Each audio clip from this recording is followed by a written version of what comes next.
오늘 우리에게 주신 하나님의 말씀은 고린도후서 1장 18절에서 22절까지입니다.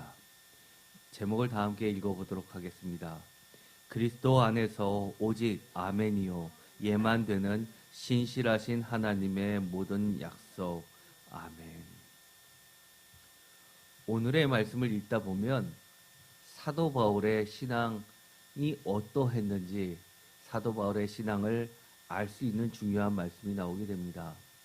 우리가 착각하기 쉬운 것은 신앙은 보이지 않는 것이라고 생각을 많이들 합니다.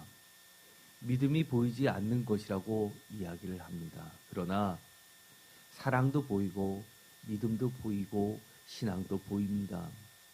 사도 바울이 평소 행동했던 것들 그리고 말을 하는 과정 속에서 자신의 신앙이 드러나게 됩니다.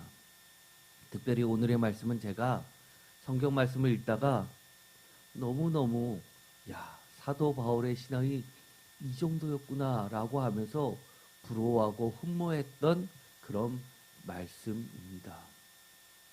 우리가 아무 생각 없이 늘 하던 예배상에 흔히 듣던 그 용어를 가지고 평소에 무의식적으로 했던 신앙 고백이 아니라 진심을 담아서 하나님께 올려드렸던 그 신앙 고백, 그리고 어려울 때마다 사도 바울을 지탱해주고 또 앞으로 나아갈 수 있게 해준 신앙이 바로 오늘의 말씀에 들어있기 때문입니다. 고린도후서 1장 18절 이렇게 되어 있습니다. 하나님은 미쁘시니라. 얼마나 간결하면서도 정말 분명하게 이야기하는지 모르겠습니다.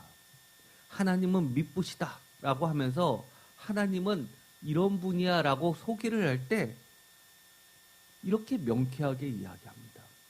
표준세 번역은 하나님께서는 신실하십니다 라고 번역을 하고 있습니다. 이 사도 바울이 했던 이야기는 우리가 너에게 한 말은 예하고 아니라 함이 없노라. 우리 곧 나와 실루아노와 디모데로 말미암아 너희 가운데 전파된 하나님의 아들 예수 그리스도는 예하고 아니라 함이 되지 아니하셨으니 그에게는 예만 되느니라 라고 하면서 이어서 하나님은 약속은 얼마든지 그리스도 안에서 예가 되니 그런즉 그로 말미암아 우리가 아멘하여 하나님께 영광을 돌리게 되느니라.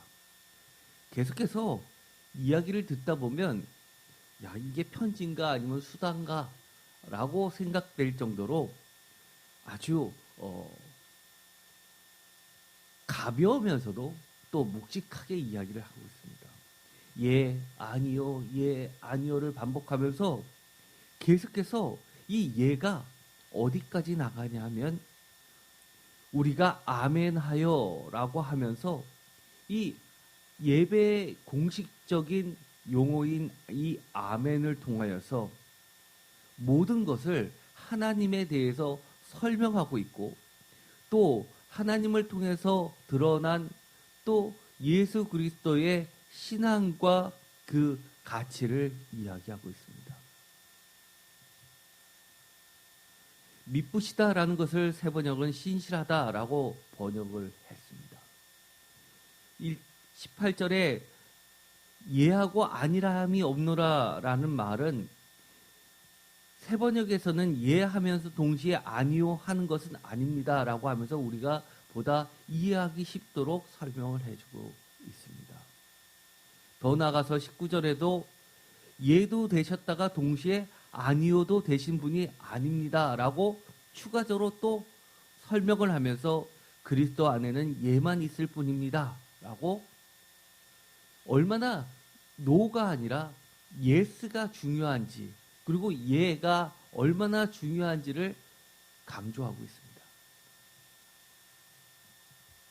공동번역으로도 읽어보면 이 미쁘다, 신실하다를 진실하다라고 번역을 하고 있습니다. 공동번역은 약간 의역이 더 들어갔지만 그래도 이 진실하다라는 말은 원래 히브리어 이 아멘에 포함되어 있는 뜻이기도 합니다. 어떻게 보면 이 아멘은 1차적으로는 진실, truly라는 이 진실이 1차적 의미이고 신실은 두 번째 의미이기 때문입니다. 그런데 이 18절을 공동 번역으로 읽어보도록 하겠습니다. 내가 하나님의 진실성을 걸고 맹세하거니와 여러분에게 한 내 약속은 이랬다 저랬다 하지 않습니다.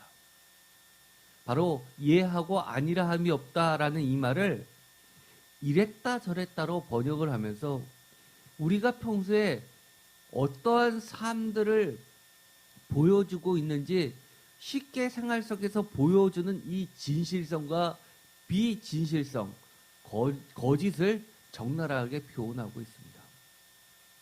우리는 생활하면서 그런 경우가 많이 있죠. 아, 그래 하면서 시간이 지났는데 이행이 되지 않습니다. 맞아 그랬는데 하는 것은 반대 일을 합니다. 그런 사람들은 우리 사실 잘 믿지 못합니다. 저 사람은 원래 그래. 이 사람 앞에서는 아 이래 예 하고 저기 가서는 또 다른 사람한테는 반대되는 것을 또 예 하고 사람들 마음을 훔치는데 원래부터 그렇게 습관이 되어 있는 사람들을 흔히 볼 수 있게 됩니다. 그런데 어떤 사람은 좀 까칠해도 분명하게 늘 선을 긋는 사람이 있습니다. 저 사람은 예하면 확실합니다. 노하면 아무리 설득할래도 노입니다. 그런 사람은 좀 불편해도 많은 사람들이 좋아합니다. 특별히 인간관계에서 좋아한다기보다도 사업에선 그 많은 파트너는 없습니다. 왜냐하면 예측 가능하기 때문입니다. 돈이 왔다 갔다 하는 그 중요한 시점에서 그 사람의 한마디 한마디는 곧 계약서라는 인식이 있기 때문에 그 어떤 사람보다도 그런 진실한 사람, 신실한 사람, 믿분 사람을 선호할 수밖에 없는 것이 바로 사업이기 때문입니다. 그런데 사도 바울은 이 짧은 구절 18절에서부터 22절까지의 하나님의 속성, 진실성, 신실성, 믿부심을 이야기하는데 상업적 용어를 들어서 얼마나 엄중하고 또 첨예한 이해관계 속에서도 이 진실성과 신실성이 드러나고 있는지를 보여주고 있습니다. 왜냐하면 22절에 이렇게 이야기하고 있기 때문입니다. 22절을 다 같이 읽도록 하겠습니다. 그가 또한 우리에게 인치시고 보증으로 우리 마음에 성령을 주셨느니라. 아멘. 여기서 보증이라는 말은 헬라 시대 때 확실하게 상업적 용어입니다. 지금도 그 제도는 그대로 남아 있어서 보증서 또는 보증금, 약정서 또는 담보금이라는 형태로 현대에서 아주 폭넓게 사용되고 있습니다. 약속을 이행하지 않으면 언제든지 이 보증금은 담보물은 약속 불이행에 대한 처분권이 소유주에게 있는 것이 아니라 이 담보물을 가지고 있는 자에게 배타적으로 주어지는 것이기 때문입니다. 그뿐만 아니라 그 앞에 인치시고라는 이 말은 도장을 찍다라는 뜻을 가지고 있습니다. 그래서 이 도장은 그 당시에 오래된 고대 사회부터 소유권을 나타내고 있는 겁니다. 예를 들어서 이 목동들이 양을 칠 때 그때 자기만이 아는 특별한 표식을 만들어서 이 양에게 표식을 해두면 방목을 하다가 서로 양이 섞이게 됐을 때 그 인을 보고 원래의 주인에게 돌려주기 때문입니다.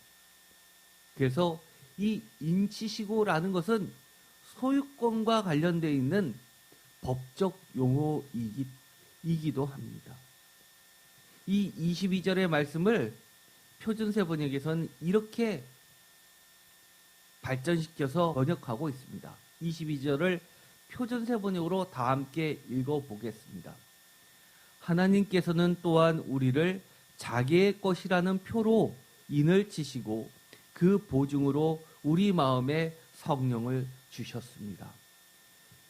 단순히 인을 치시고 그 의미는 단순한 도장의 의미를 넘어서 자기의 것이라는 분명한 소유권을 새 번역은 포함시키고 있습니다.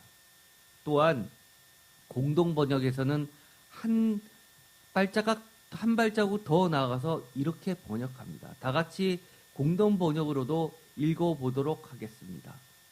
하느님께서는 우리를 당신의 사람으로 확인해 주셨고 그것을 보증하는 표로 우리의 마음에 성령을 주셨습니다.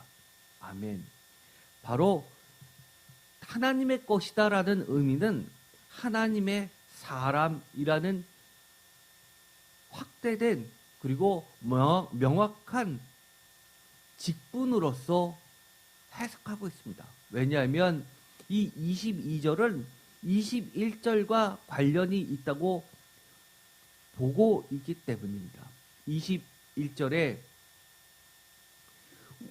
우리를 너희와 함께 그리스도 안에서 굳건하게 하시고 우리에게 기름을 부으신 이는 하나님이시니에서 이 기름을 부었다라는 이 말을 표준사 번역에서는 이렇게 번역을 하고 있습니다. 우리를 여러분과 함께 그리스도 안에 튼튼히 서게 우리를 자기의 것이라는 표로 튼튼히 21절 우리를 여러분과 함께 그리스도 안에 튼튼히 서게 하시고 또 우리에게 사명을 맡기신 분은 하나님이십니다. 즉 기름을 부었다라고 하는 것은 유대인들에게 있어서 이스라엘 사람들에게 있어서 특별하게 기름을 부어서 자기의 종으로 삼으시는 세 가지 경우 중에 하나로 해석하기 때문입니다. 대표적으로 하나님의 영이 지배하시는 하나님의 직접적인 심부름꾼 선지자, 예언자. 두 번째는 왕, 메시아. 세 번째는 바로 제사장이기 때문입니다.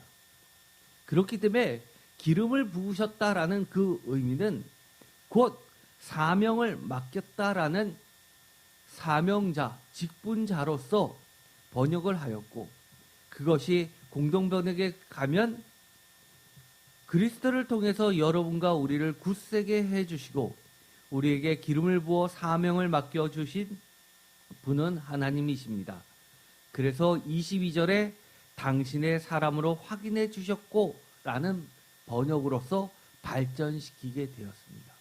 어쨌든 간에 이 결론적으로 가는 이 모든 짧은 18절에서 22절 사이에 이 21절과 22절을 끌어가는 중요한 소주제, 음악에서 이야기하면은 이 중요한 이 소주제는 계속해서 반복해서 결론적으로 커다란 주제를 이끌게 되는데 그것이 바로 예와 아니요 그리고 예, 아멘이라는 겁니다.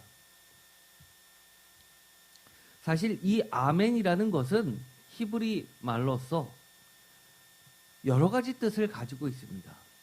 트룰리 또는 베릴리에서 진실로 또는 신실하게 뜻으로 쓰일 수 있지만 단순히 트룰리만 이야기하는 것이 아닙니다. 예를 들어서 동의를 나타낼 때도 아멘을 씁니다. 신실함을 나타내도 아멘을 씁니다. 그리고 예배에서도 아멘을 씁니다. 그리고 중요한 건 우리가 시편에서 보더라도 이 아멘이 들어가면 그것은 어떤 음악의 종결 부분으로 되게 됩니다. 이처럼 이 아멘은 동의합니다라는 뜻으로도 쓰일 수 있고 또 옳습니다, 맞습니다라는 뜻으로도 쓸 수 있는 매우 다양하게 쓰이는 중요한 말입니다. 우리가 아멘하고 관련돼서 시편 119편에 보면 이 에무나라는 것을 이야기한 적이 있습니다. 이응, 미음, 니은, 에무나는 신실함, 진실함을 이야기했었습니다. 아멘은 예입니다. 오늘 보았던 것처럼 고린도후서 1장 18절, 19절, 20절에서는 모두 예라고 쓰였습니다. 그런데 이 하나님의 아멘은 하나님의 신실하심과 진실하심을 나타내는 매우 중요한 말로서 이것이 고린도후서 1장 21절에는 예수 그리스도 안에 드러나신 하나님의 아멘성을 나타내고 있습니다. 즉 고린도후서 1장 21절 우리를 너희와 함께 그리스도 안에서 굳건하게 하시고 우리에게 기름을 부으신 이는 하나님이시니 라고 하면서 이 하나님의 18절에 이야기한 이 신실하심은 21절에는 그리스도를 통해서 그리스도 안에서 하나님이 자신이 얼마나 신실하게 우리를 기름 부으시면서 굳건하게 세우시는지를 드러내고 있습니다. 뿐만 아닙니다. 고린도후서 1장 22절은 그가 또한 우리에게 인치시고 보증으로 우리 마음에 성령을 주셨느니라 라고 하면서 이번에는 예수 그리스도가 아니라 성령님을 통해서 또한 하나님의 아멘, 하나님의 신실하심을 드러내고 있습니다. 특별히 인치시고 보증으로 자기 자신, 하나님 자신을 담보물로써 약속의 확실성으로써 결코 지워지지 않는 그런 분명한 맹세의 표시로서 하나님은 성령님을 통해서 자신을 드러내고 있습니다. 그래서 이 18절에서 22절까지 이 짧은 구절 속에서는 사도 바울이 하나님을 어떻게 바라보고 있고 하나님은 결코 이랬다 저랬다 하시는 분이 아니신 너무나도 흔들리지 않은 영원하신 신실하신 분이시기에 하나님을 통해서 드러나신 예수 그리스도를 통해서 성령님을 통해서 드러나신 이 하나님의 진실하심을 우리에게 고백함으로써 우리도 그래야 된다고 이야기를 하고 있는 겁니다. 우리가 성경을 보면 이 아멘이라는 말은 정말 생각하지 못한 것에도 쓰이게 됩니다. 우리가 교회에서 아멘이 제일 많이 쓰일 때가 언제입니까? 기도하고 마치면 아멘이 들어갑니다. 또 많이 쓰이는 곳이 있죠. 찬송을 부리고 맨 마지막에 아멘하고 마칩니다. 어떤 데는 아멘이 있고 어떤 데는 아멘이 없는데 저는 사실 아멘이 들어가야 된다고, 모든 찬송에는 아멘이 들어가야 된다고 저는 믿고 있는 사람 중에 하나입니다. 왜냐하면 그것은 성서의 전통이기 때문입니다. 그 부분에 대해서는 조금 더 나중에 설명을 드리도록 하겠습니다. 그런데 독특하게 요한계시록 3장 14절에 보면 이런 말씀이 나옵니다. 라오디게아 교회의 사자에게 편지하라. 다 같이 읽겠습니다. 아멘이시오. 충성되고 참된 증인이시오. 하나님의 창조의 근본이신 이가 이르시되. 아멘. 여기서 보면 아멘이시오라는 말이 나오는데 이것은 찬송가의 끝도 또는 이 기도의 끝도 아닌 아멘이시오라는 어떤 서술적인 의미로 사용되고 있습니다. 사실은 이것은 명확하게 이야기하면 하나님의 타이틀, 명칭입니다. 마치 우리가 예수님을 예수 그리스도라고 부르는 것처럼 하나님을 아버지라고 부르는 것처럼 또는 여러 가지 우리가 군대에서 보면 누구누구 사령관 또는 누구누구 대령 이렇게 부르는 것처럼 어떤 직급을 나타내거나 타이틀을 나타내기도 합니다. 여기서 아멘이시오 충성되고 참된 증인이시오 라고 하는 것은 우리가 번역된 것을 읽다 보면 하나님은 아멘이시다라는 서술로도 이해하기 쉽겠지만 사실 이것은 아멘 하나님, 충성 하나님, 참된 증인 하나님이라는 어떤 하나님 앞에 붙어있는 타이틀로서 보는 것이 보다 바람직합니다. 이처럼 아멘은 그만큼 하나님의 또 다른 이름이라고 보아도 무방합니다. 이처럼 이 아멘은 중요합니다.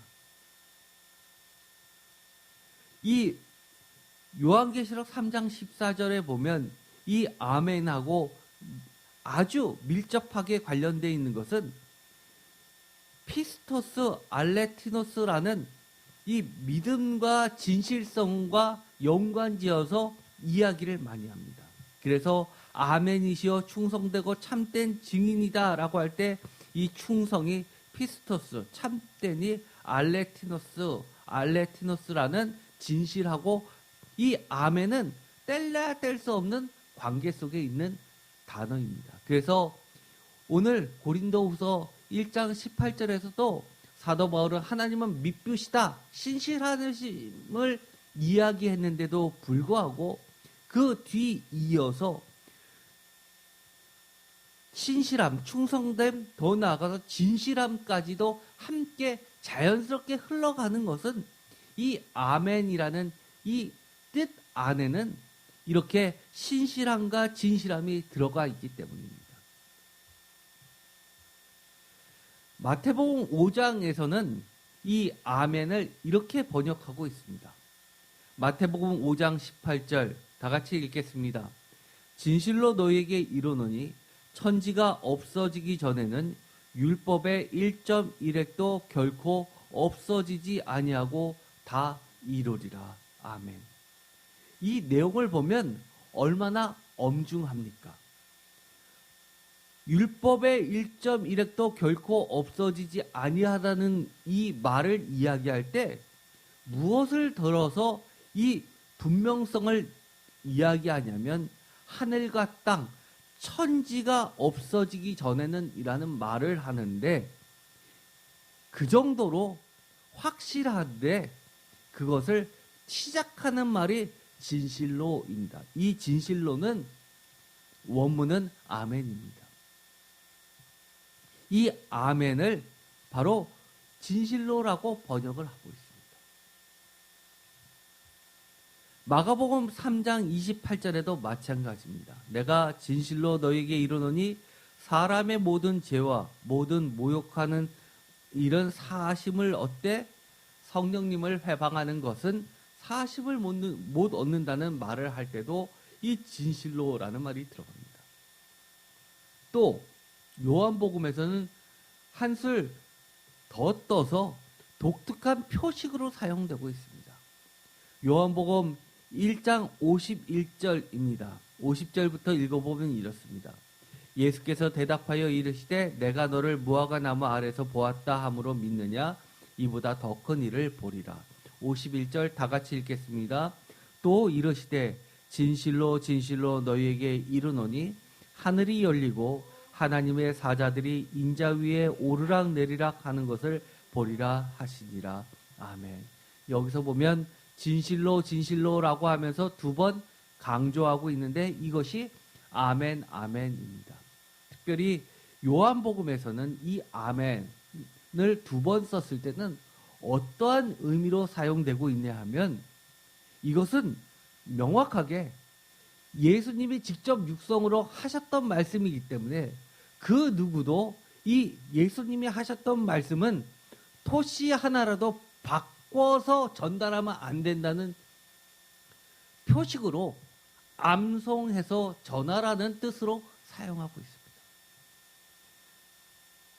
그래서 이 요한복음 1장 51절 말고도 요한복음 전체에서는 진실로 진실로 내게 이르노니 라는 이 시작과 함께 뒤에 나오는 말들이 매우 중요합니다. 예를 들어서 나는 길이요 진리요 생명이다 라는 하나님을 어떻게 보면 대치할 정도로 그렇게 예수님의 속성을 하나님의 본질에까지 드러날 때 쓰는 말들이 바로 아멘, 아멘입니다.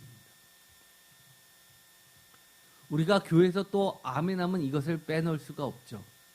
바로 찬양의 종결에 자주 나오게 됩니다. 어떻게 보면 빠지면 안 되는 중요한 예배 요소입니다. 예배는 우리가 감정에 치우셔서 우리가 부르고 싶다고 불렀다고 그것이 찬양이라고 생각하면 결코 안 됩니다. 사실 이 예배의 찬양은 리트로아지, 공식 양식입니다.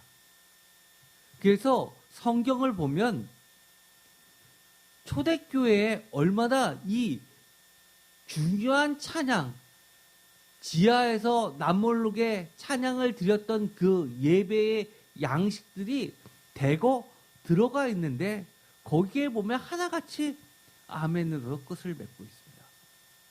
요한계시록 1장 6절 그의 아버지 하나님을 위하여 우리를 나라와 제사장으로 삼으신 그에게 영광과 능력이 세세토록 있기를 원하더라. 다 같이 읽겠습니다. 아멘. 바로 이것이 예배 시간에 불렀던 공식적인 찬양이었고 이것을 훼손시키지 않고 그대로 성경에 포함하고 있습니다.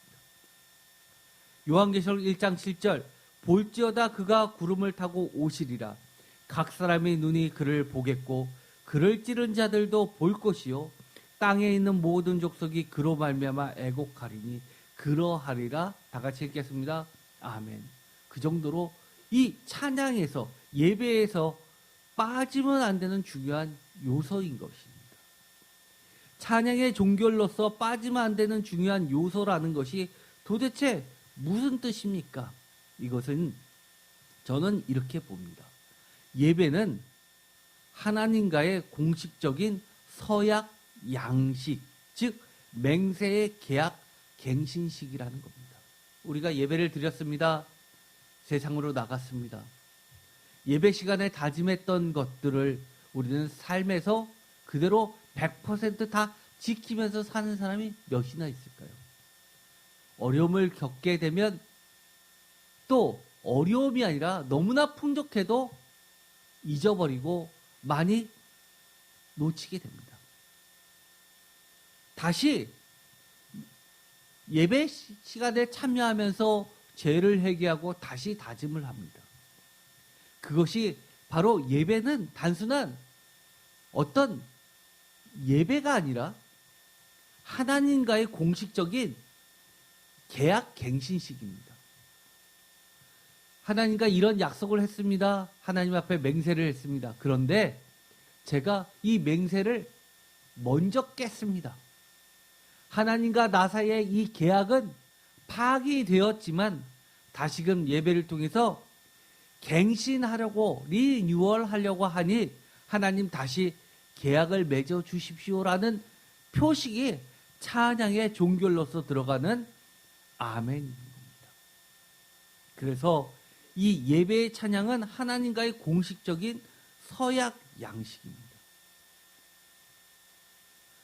이 공식적인 서약식이라는 부분은 나중에 추가적으로 더 이야기를 하도록 하겠습니다. 그 밖에 요한계시록 5장 14절에도 이렇게 네 생물들이 찬양을 하고 있습니다. 요한계시록 5장 14절 네 생물이 이르되 아멘하고 장로들은 엎드려 경배하더라. 어떤 분들은 이렇게 이야기합니다. 아멘이 찬양 끝에만 들어가 있는 거 아니에요?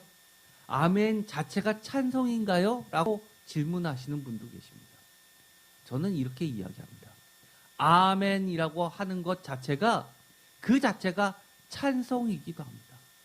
우리가 찬송가를 보면 맨 뒤에 무엇이 있죠? 아멘송들이 있습니다. 한 번 아멘송, 두 번 아멘송, 세 번 아멘송, 끝에는 뭐가 있나요? 완전수 7해서 7번 아멘송도 있습니다. 아멘 그 자체는 할렐루야처럼 하나님을 찬양드리는 가장 오래된 너무나 하나님이 기뻐 받으시는 뛰어난 찬양 그 자체입니다. 왜요? 이 아멘은 하나님의 타이틀이기도 하고 하나님의 속성이기도 하기 때문이고 하나님께서 우리에게 기대하시는 하나님의 자녀들에게 기대하시는 중요한 신앙의 덕목이기도 하기 때문입니다. 하나님은 미쁘시기 때문에 이처럼 우리에게 하나님은 미쁘심을 요구하고 찾고 계시다는 뜻이기도 합니다. 요한계시록 7장 12절에도 이렇게 이야기합니다. 이르되 아멘 찬송과 영광과 지혜와 감사와 존귀와 권능과 힘이 우리 하나님께 세세토록 있을지어다 아멘 하더라. 이 아멘을 뺀 나머지는 7영광송이라고 하는 것입니다. 요한계시록 19장 4절 또 24장로와 네 생물이 엎드려 보좌에 앉으신 하나님께 경배하여 이르되 아멘 할렐루야 하니라고 하면서 아멘송과 할렐루야송을 부르고 있습니다. 요한계시록 22장 20절은 아마 초대교회의 예배 중에서 가장 유명한 예배가 아닐까 저는 그렇게 봅니다. 다 같이 읽도록 하겠습니다. 20절입니다. 20절과 21절을 다 같이 읽겠습니다. 이것들을 증언하신 이가 이르시되 내가 진실로 속히 오리라 하시거늘 아멘 주 예수여 오시옵소서 주 예수의 은혜가 모든 자들에게 있을지어다 아멘. 바로 아멘 주 예수여 오시옵소서 아멘 마라나타 이것이 이 초대교회 때 했었던 가장 유명한 예배이었습니다. 21절은 별도의 예배 찬양으로 보고 있습니다. 이 요한계시록에 대거 들어가 있는 초대교회 예배 양식 외에도 이 사도 바울은 곳곳에서 바로 이 아멘을 예배의 내용을 그대로 사용하고 있습니다. 로마서 1장 25절 이는 그들이 하나님의 진리를 거짓 것으로 받고 피조물을 조물주보다 더 경배하고 섬김이라. 주는 곧 영원히 찬송할 이시로다. 아멘. 로마서 9장 5절 조상들도 그들의 것이요 육신으로 하면 그리스도가 그들에게 나셨으니 그는 만물 위에 계셔서 세세의 찬양을 받으실 하나님이시니라. 아멘. 로마서 11장 36절 이것은 시편의 찬양이기도 하고 그리고 이것도 초대교회에서 매우 유명했던 예배 내용이었을 것으로 학자들은 보고 있습니다. 로마서 11장 36절 다 같이 읽겠습니다. 이는 만물이 주에게서 나오고 주로 말미암고 주에게로 돌아감이라. 그에게 영광이 세세에 있을지어다. 아멘. 얼마나 멋있습니까? 주로 말미암고 주에게서 나오고 주에게로 돌아간다는 이 고백은 예배의 정수입니다. 로마서 15장 33절 평강의 하나님께서 너희 모든 사람과 함께 계실지어다. 아멘. 로마서 16장 27절 지혜로우신 하나님께 예수 그리스도로 말미암아 영광이 세세 무궁하도록 있을지어다. 아멘. 정말 아멘이십니까? 우리가 아멘을 너무나 인색합니다. 그러나 이 아멘은 하나님 앞에 내가 신실하게 서 있다는 나의 고백입니다. 그래서 우리는 예배 시간에 아멘을 목청 높여 사실을 많이 해야 합니다. 하나님의 말씀이 선포될 때마다 우리는 아멘, 아멘이라고 하면서 계약식에 능동적으로 참여를 해야 됩니다. 마치 TV를 보듯이 구경하듯이 한다면 그리고 내가 속으로만 하면 되지라고 생각하시는 분이 계실지 모르지만 하나님은 때때로 아멘 하라고 강조를 하시고 반강제적으로 그렇게 명령하실 때도 성경에 분명하게 기록되어 있습니다. 이 밖에도 갈라디아서 6장 18절, 에베소 3장 21절, 빌립보서 4장 20절, 디모데전서 17절, 디모데전서 6장 16절, 디모데후서 4장 18절, 그리고 히브리서 13장 21절, 베드로전서 4장 11절, 베드로전서 5장 11절, 유다서 1장 25절에 이르기까지 바울 서신에만 그런 것이 아니라 요한계시록 요한 공동체에만 그런 것이 아니라 예수님을 믿는 모든 성도들이 하나님을 아버지라 고백한 모든 하나님의 자녀들은, 그리고 성령님을 받은 성령님과의 교제를 통해서 하나님이 기뻐 받으신 예배를 드리는 모든 신앙의 공동체들은 이처럼 아멘을 통해서 하나님께 예배 드리고 있다는 사실은 우리가 잊어서는 안 되는 겁니다. 다시 말하지만 아멘은 찬양에서 빠질 수 없고 예배에서 빠질 수 없는데, 이것이 의미하는 것은 우리가 하나님 앞에서 그 무엇보다도 신실한 계약식을 충실히 맺고 있다는 뜻입니다. 이 아멘은 진실함과 신실함의 응답입니다. 내가 아멘함으로써, 그렇게 함으로써 하나님 앞에서 분명하게 하나님 맞아요, 그런데 저는 아니에요라고 하는 것이 아니라 하나님 옳습니다, 동의합니다, 저도 그렇게 하겠습니다라는 결단과 약속이 들어가 있는 겁니다. 그 약속 속에는 무엇에 대한 약속이 포함되어 있을까요? 가장 중요한 것은 하나님과 맺는 그 약속의 표시로서 우리가 아멘 할 때는 하나님이 우리에게 하시는 모든 약속이 우선 포함되고 있다는 사실을 우리는 절대로 잊어서는 안 됩니다. 하나님이 하셨던 여러 가지 약속들, 맹세들, 하나님의 말씀은 언제나 진실하고 신실하시고 반드시 이행된다는 것이 정의되고 있는 겁니다. 예를 들어서 민수기 5장 21절에 보면 이렇게 되어 있습니다. 제사장이 그 여인에게 저주의 맹세를 하게 하고 그 여인에게 말할지니라.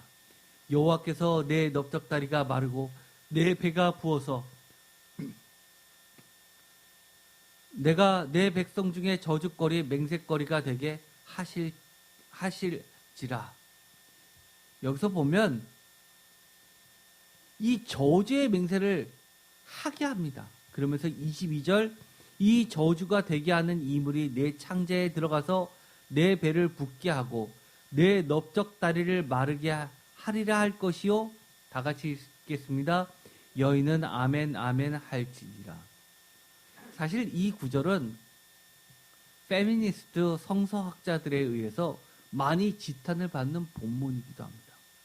여성들에게만 너무나 가혹한 규정을 하고 있다고 하고 있는 겁니다. 어쨌든 간에 여기서 보면 반드시 하나님과의 이 서약을 할 때는 억지로라도 아멘 아멘 하면서 맹세를 하게 합니다. 그래야지만 이 계약이 유효하다는 겁니다. 계약을 안 하면 될 것 아니냐라고 할지 모르지만 아멘 하지 않는다는 이야기는 나는 더 이상 하나님과 관계가 없습니다라는 표식이기도 합니다. 그렇다면 여러분들은 선택해야 됩니다.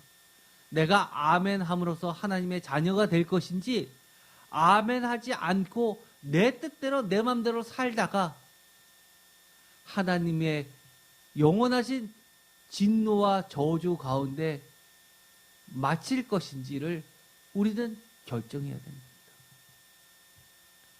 신명기 27장은 매우 독특하고도 중요한 본문입니다.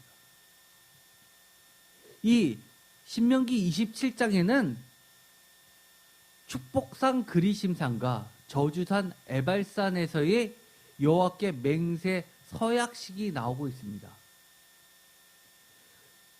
12지파를 둘로 나누어서 한 6개 지파는 축복산인 그리심산에, 그리고 나머지 6개 지파는 저주산 에발산에 서게 하고, 가운데서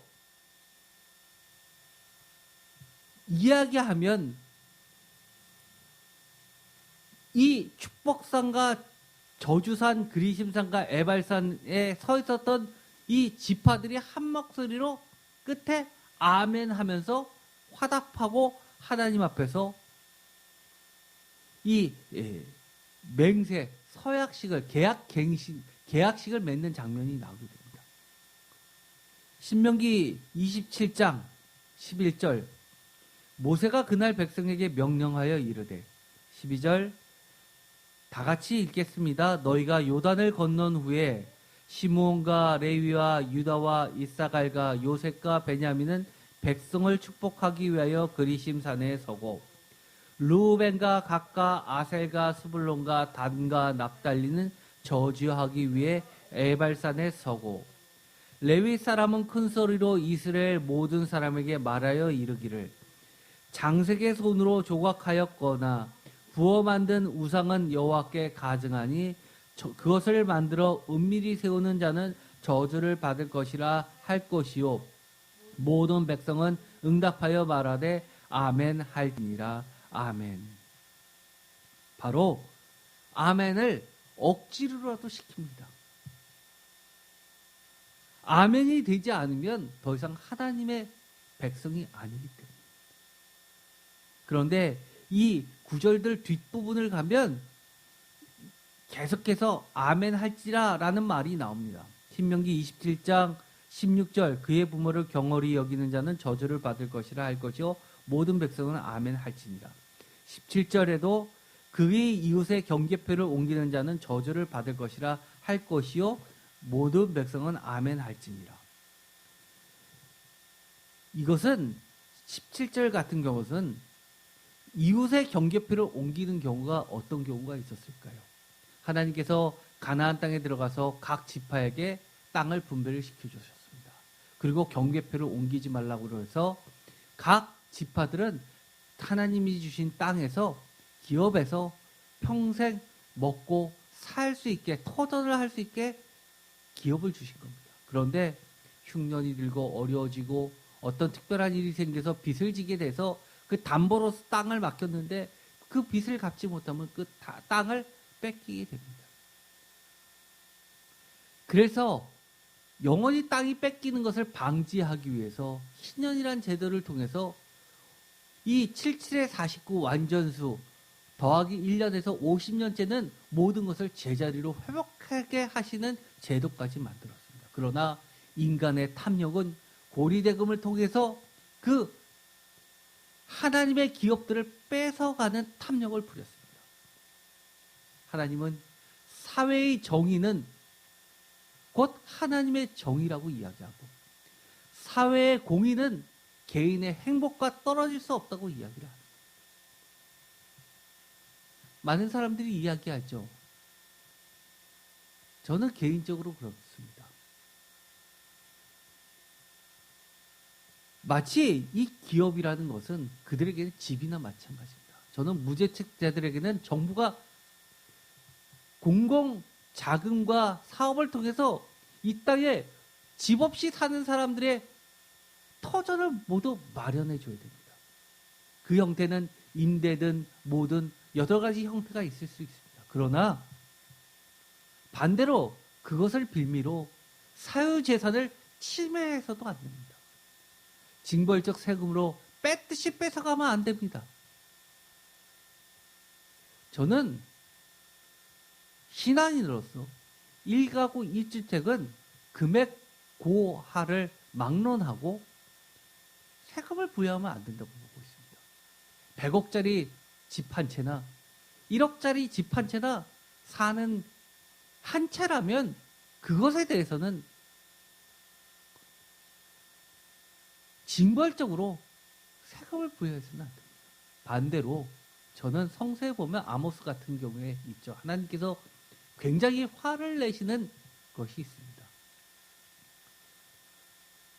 집에 집을 연이어서 하면서 여러 채를 가지고 있는 것들. 저는 그것에 대해서는 단호합니다.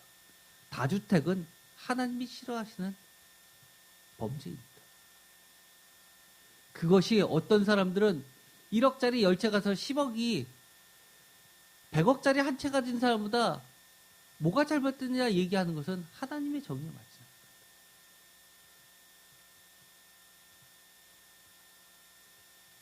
혼자 살다가 예를 들어서 가족이 늘었습니다. 자녀가 유치원 다니다가 초등학생, 중학생, 고등학생 돼서 집을 늘려야 된다면 여러 가지 금융 제도를 통해서 지원해 주는 것이 맞지, 소득이 적다고 못 사게 한다는 것 자체로 무슨 안정화라는 명목 하에서 제재를 가하는 것은 그것 또한 저는 범죄라고 봅니다.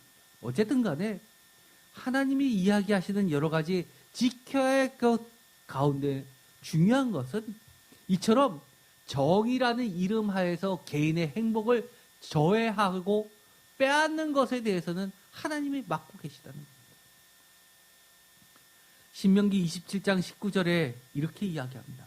객이나 고아나 과부의 송사를 억울하게 하는 자를 저주를 받을 것이라 할 것이요 모든 백성은 아멘 할지니라. 아멘을 시킵니다. 아멘 하라고 강요합니다. 제가 아까도 말씀드렸죠. 아멘 속으로만 하면 될 거 아니냐? 아니요, 그렇지 않습니다. 억울하게 하는 일이 없어야 된다는 겁니다. 사법 시스템은 돈 없는 가장 불쌍한 사람들, 변두리에 내몰린 사람들이 기댈 최후의 선택이기 때문입니다. 지금은 변호사가, 로펌들이 정말 거대한 조직이 돼서 힘 있는 자들이 비싼 돈을 들여서 유명한 로펌을 쓰면 자기의 죄는 덮어버리고 미꾸라지처럼 이리저리 빠져나가는 것, 이것 또한 하나님 앞에서 큰 범죄라는 사실을 잊어서는 안 됩니다. 신명기 27장 20절 그의 아버지의 아내와 동침하는 자는 그의 아버지의 하체를 드러냈으니 저주를 받을 것이라 할 것이요 모든 백성은 아멘 할지니라. 심지어 매우 비밀스러운 성적 관계도 사실은 하나님과의 그 관계에서 벗어나지 않다는 것을 분명히 하고 있습니다. 내가 사랑하니까 되지라고 생각하는 것 자체가 얼마나 잘못된 것인지 요즘 많이 허물어진 듯합니다.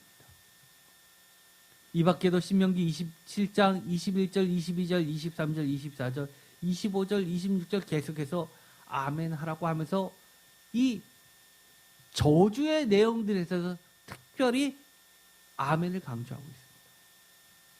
그런데 이 신명기 27장에 보면 11절부터 이 에발산과 그리심산을 소개하면서 이야기를 했는데, 예를 들어서 축복에 관련된 이야기 있고 저주에 관련된 이야기가 있는데 축복에 대한 이야기는 대거 지금 27장에 빠져 있습니다. 저주에 대한 이야기가 잔뜩 들어가 있습니다. 그래서 제가 구약 시간에 박사과정 때 대학원생들과 같이 세미나를 참석하는데 제가 구약 교수님한테 이 신명기 이 부분을 하면서 여쭤봤습니다. 왜 축복산에 있었던 축복의 내용에 대해서는 아멘 할지라 하지 않고 에발산에 있었던 저주의 내용에 대해서만 아멘 할지라라고 해서 끝나면서 계속해서 저주의 이야기만 들어갑니까? 라고 물어봤습니다. 그랬지만 모든 학생들이 다 웃었습니다. 교수님이 순간 멍하셨든지 가만히 말씀을 없으시다가 저를 쳐다보면서 연구 한번 해보라고 했습니다. 그리고 끝이었습니다. 제가 너무 이상했습니다. 축복하는 것은 아멘 하지 말지라, 아멘 할지니라 하지 않아도 아멘 하고, 저주는 하기 싫으니까 아멘을 안 하니까 아멘 해라고 하시는 걸까? 매우 인간적인 생각까지 들었습니다. 그런데 좀 더 공부를 하면서 여러 가지를 보니까 이 축복산 그리심산에서 했던 선언문과 또 에발산에서 했었던 저주문의 그 내용이 사실은 나란히 짝을 이루면서 있었을 것으로 추정할 수 있습니다. 마치 이 15절이나 16절에 있는 것처럼 각각에 대해서 16절의 이 저주의 내용은 16-라는 어떤 형태로, 예를 들어서 16-1 그 앞에 축복에 대한 어떤 선언문이 있었을 것으로 보여주고, 이 27절 16a와 27절 16b는 한 쌍이 되어서 마치 우리가 교창하듯이 AB, AB 이런 형태로 있었는데, 지금 우리 성경에는 B라는 이런 저주문만 몰아져 있었던 것으로 되어 있었지 않았을까라고 추정할 수 있는 겁니다. 그래서 축복문과 저주문이 쌍을 이루면서 있었을 때, 대구 형식, 대조 형식으로 있었을 때, 그 끝에 한 어떤 1항, 2항처럼 이런 한 항이 맞히면 아멘 하고 도장 뜨시지 얘기하고, 또 얘기하면 아멘 하고 해서 축복과 저주 모두를 각각의 조항으로 이런 교창 형식으로 했을 것으로 추정할 수 있는 겁니다. 물론 이것은 추정입니다. 어쨌든 간에 이처럼 이 아멘은 중요한 계약식의 도장과 같은 역할을 한다는 겁니다. 그래서 저는 이렇게 이야기합니다. 축복산 그리심산과 저주산 에발산에서의 여호와께 맹세 서약식에 아멘이 반드시 들어가는 것은 어떤 의미일까요? 이것은 우리가 내용을 쭉 보면 십계명과 다릅니다. 예를 들어서 우상을 만들지 마라 뭐 이런 내용이 아니라 생활법전에 대한 이야기가 많이 들어가 있는데, 이것은 곧 삶의 예배를 이야기하고 있습니다. 우리가 하나님과의 예배를 예배 시간에만, 교회 안에서만의 것이 아니라 교회 안에서 예배를 통해서 하나님과의 계약을 맺게 되고 하나님의 뜻을 발견하게 되었으면 이것이 삶으로까지 연장되는 것, 이것이 그리심산과 에발산에서의 그 계약 서약식이라는 겁니다. 그래서 우리의 삶은 어때야 될까요? 이것은 아멘의 삶이 되어야 되는 겁니다. 아멘의 삶이 된다는 것은 무엇일까요? 오늘 사도 바울이 이야기한 것처럼 미쁘신 하나님을 담는 삶입니다. 언제나 예수 그리스도가 예만 하고 아니요 했던 것처럼 우리들의 신앙의 모습도 언제나 주 안에서 예만 있고 아니라 함이 없어야 된다는 겁니다. 그럴 때 하나님은 우리에게 어떠한 것으로 화답해 주실까요? 우리는 얼마나 하나님 앞에서 아멘으로 삶 속에서 응답하고 있는가라는 이 질문은 이것으로도 바꿀 수 있는 겁니다. 하나님의 신실하심을 얼마나 믿고 있느냐라는 말로도 바꿀 수 있는 겁니다. 사람들은 이렇게 이야기하겠죠. 아유, 하나님 신실하신 건 100% 믿죠? 정말 믿습니까? 왜 사도 바울이 예하고 아니라 함이 없다라고 이야기했을까요? 좋을 때는 좋은데요. 어렵고 박해가 찾아오고 힘들면 피하고 도망갑니다. 정말 하나님의 신실하심을 믿는다면 사도 바울처럼 우겨싸움을 당해도 하나님과 예수 그리스도를 부인하지 않고 끝까지 붙잡으면서 쌓이지 않습니다. 내가 이익이 날 때는 이해하다가 손해를 볼 때는 내 생각대로 하는 것은 하나님의 신실하심을 믿지 않고 있기 때문입니다. 내가 하나님의 말씀대로 사업을 하려고 애쓰다 보면 여러 가지 손해가 발생합니다. 그래도 불의와 타협하지 않고 부정과 비리와 이 여러 가지 것들을 세상을 따라가지 않는다라고 작정하고 끝까지 지켜나가면 하나님이 반드시 보답해 주시고 보응하시고 하나님의 까마귀로 채워주신다는 걸 믿는다면 타협하지 않습니다. 내가 예수 믿고 또 복음을 전도하는데 사람들의 관계에서 해가 된다 하더라도 그것을 끊임없이 하나님의 자녀로서 증거의 증인의 삶을 산다면 하나님이 반드시 인간관계도 회복시켜 주시고 영광스럽게 해주신다는 것을 믿는다면 우리는 포기하지 않습니다. 그런데 우리는 하나님의 신실하심을 믿는다고 말을 하면서 삶에서도 어떤가요? 계속해서 이랬다 저랬다 하지 않습니까? 하나님께서 성령님을 주셨다고 나는 성령 받았다고 하시면서 하나님의 것으로 하나님의 소유로서 직분자로서 사도로서 사는 것이 아니라 내 뜻대로 살지 않습니까? 바로 오늘 사도 바울은 이렇게 이야기합니다.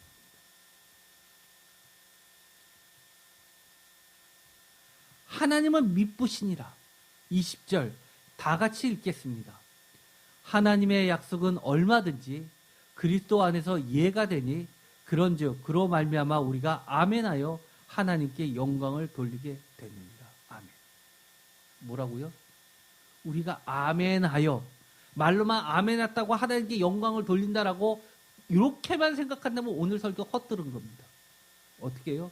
우리가 아멘하여라는 것은 하나님의 말씀들 모두 하나님이 우리에게 주셨던 맹세하셨던 하나님의 말씀, 성경 말씀 모든 약속들을 언제나 이해하면서 신실하게 우리의 삶으로 화답하면서 살게 되면 반드시 어떻게 해주신다는 거예요? 그것을 통해서 하나님 자신이 그 누구보다도 영광을 받게 된다는 겁니다.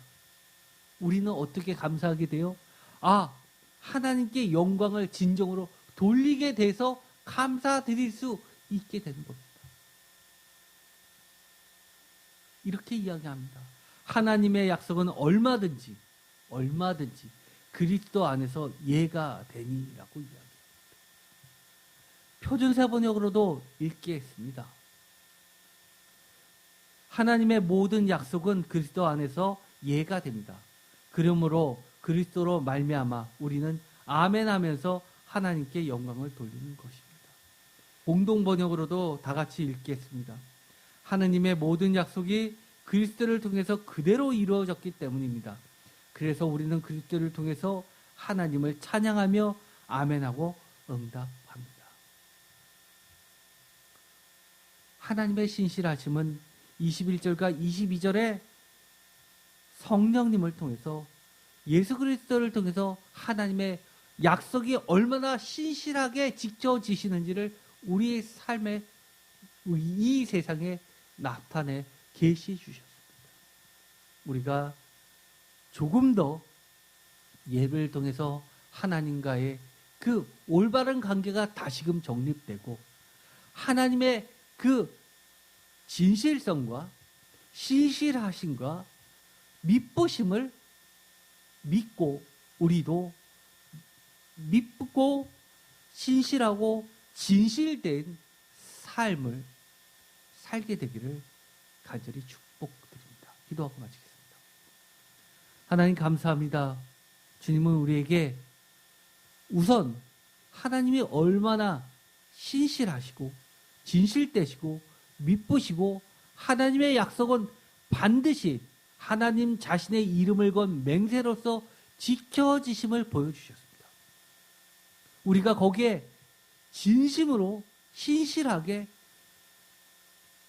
하나님께 아멘으로 화답하게 하시고 예배를 통해서 우리의 삶에 하나님의 신실하신가 진실하신가 미쁘심을 드러내면서 예수 그리스도를 통해서 성령을 통해서 인치시고 보증으로 주셨던 그 하나님의 그 약속들을 모두 다 성취되는 것을 세상에 드러내면서 하나님 아버지께 영광 돌리게 하여 주시옵소서. 예수 그리스도의 이름으로 기도드립니다.